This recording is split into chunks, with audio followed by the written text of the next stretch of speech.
Kenapa, Dek?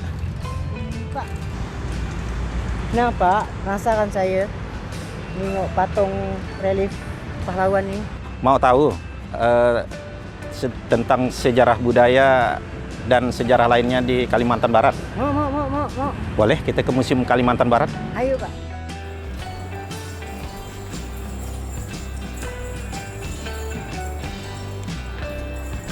Ini koleksi historika atau koleksi sejarah. Jadi di Museum Kalimantan Barat ini banyak menyimpan koleksi-koleksi peninggalan kolonial, peninggalan kerajaan, peninggalan para tokoh dan pejuang Kalimantan Barat.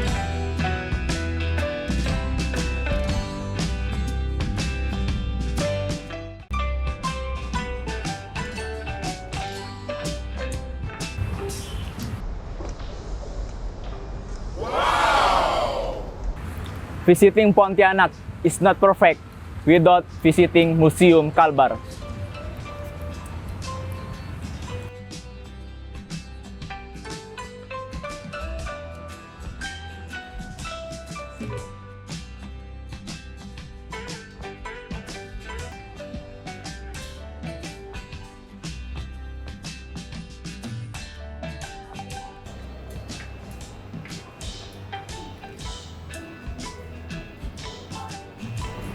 Pak Soehardi, Ya, ini batu apa, Pak? ini dia kita ketemu Nekara ya. Nekara ini merupakan koleksi museum temuan di daerah Kabupaten Sambas, tepatnya di Bukit Selindung.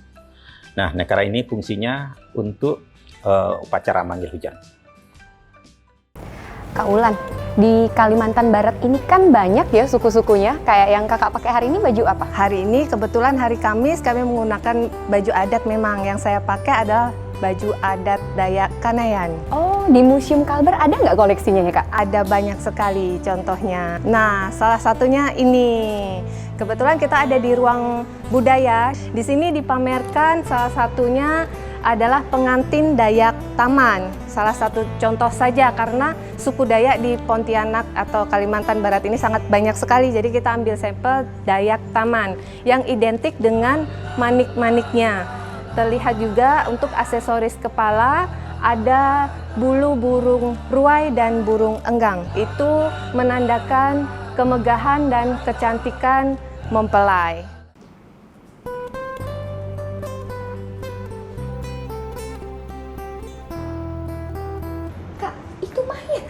Nah, awas hati-hati bangun ya. Enggak. Jadi ini adalah upacara adat kematian masyarakat suku Dayak. Ada dua. Yang ini yang untuk upacara adat kematian yang dikubur. Ada pantak juga di situ, itu adalah sebagai batu nisannya. Jadi sebagai tanda bahwa itu bukan makam biasa. Biasanya ketua adatnya atau panglimanya yang meninggal saat itu. Jadi sebagai tanda itu yang dikubur. Nah, kalau yang menakutkan tadi ini, jadi ini replika saja ya, bukan sungguhan, hanya untuk memperlihatkan saja. Ini tidak dikubur, tidak dibakar, tidak diawetkan, jadi hanya dibiarkan saja. Patungnya ada pasangannya. Kame bila ya?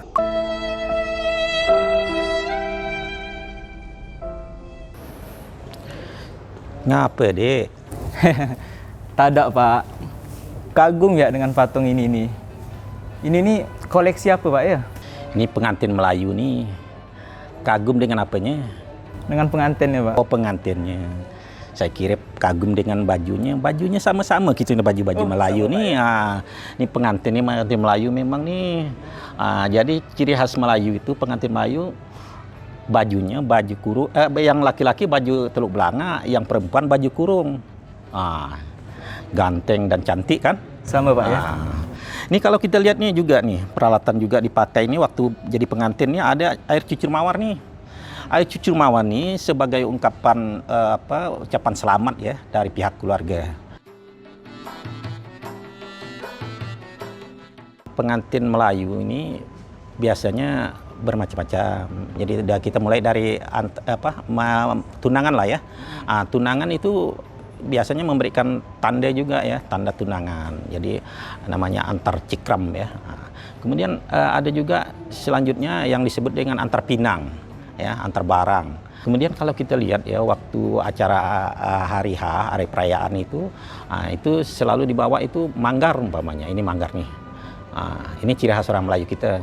Kemudian ada juga pokok telur. Biasanya kalau sebelum jadi pengantin, mereka itu kan betangas dulu. Betangas, setelah betangas biasa juga diberi inai. Ini kelengkapannya itu banyak dapat kita lihat itu di situ tuh. Banyak gak wawasannya kalau kesini Pak ya? Makanya ke museum. Museum di hatiku. Mantap ya Museum Kalbar ya. Cobalah anak muda jalan-jalan ke sini. Jalan-jalan, nambah wawasan lagi. Mila, Agi apa Mil? Ada kak, nah lagi ngeliat alat musik sape, cantik kan? Ini sih bukan sape nih. Apa emangnya? Tuh, coba lihat. Alat musik Tionghoa. Oh iya, astagfirullah. Nah, sekarang di penghujung lantai 2 Gedung Pameran Tetap Museum Provinsi Kalimantan Barat terdapat beberapa perlengkapan yang dipakai oleh masyarakat suku Tionghoa.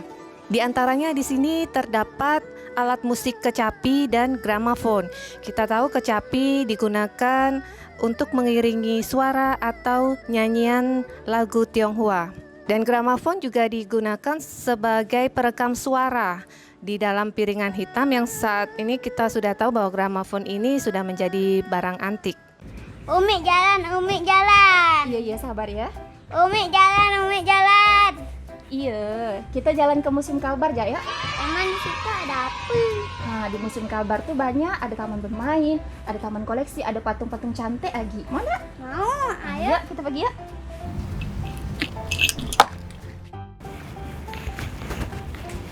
Kita udah di mana nih, Umi? Nah, sekarang kita udah di Museum Kalbar nih. Pak, lihat banyak kan? Coba lihat. Mohon maaf adik, ini jangan coret-coret ya. Dilihat saja, dipegang jangan. Dengar tuh, Dek. Kemudian Maaf ya, Pak ya. barang ini namanya tungku, tempat pembakaran keramiknya.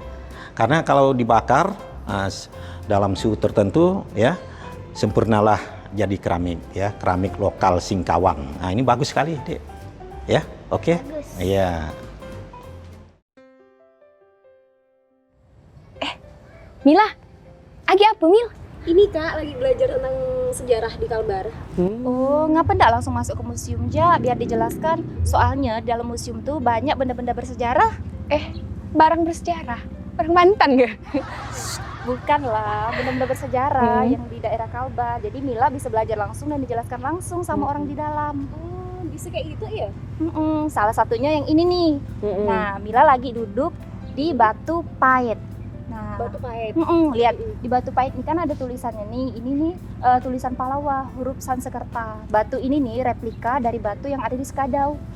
Oh iya, batu ini nih kalau nggak salah panjangnya tuh 5,1 meter. Tapi kan dia miring nih. Kalau dari kanan dia tuh tingginya 3 meter. Kalau dari kiri sana tingginya 2 meter. Kok kita tahu? Nah makanya ayo ke Museum Kalbar. Museum di hatiku.